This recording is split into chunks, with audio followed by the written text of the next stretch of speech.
আসসালামু আলাইকুম প্রিয় ছোট্ট বন্ধুরা, আশা করি তোমরা সবাই ভালো আছো। আজকে আমি তোমাদের একটি মজার ছড়া শিখাবো। আদর্শ ছেলে, লিখেছেন কুসুম কুমারী দাস। আমাদের দেশে হবে সেই ছেলে কবে, কথায় না বড় হয়ে কাজে বড় হবে। মুখে হাসি বুকে বলতে যে ভরা মন, মানুষ হইতে হবে এই তার পণ।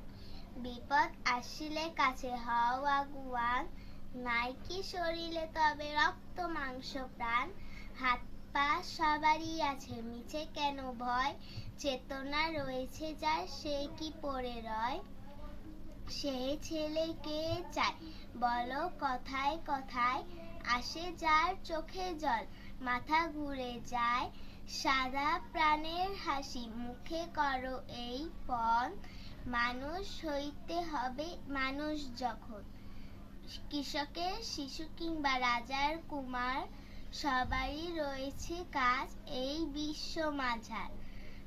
হাতে প্রাণে খাটো সবে, শক্তি করো দান, তোমরা মানুষ হলে দেশের কল্যাণ। আজ আর নয়, ভালো ভাববে, ভালো থাকবে। আল্লাহ হাফেজ।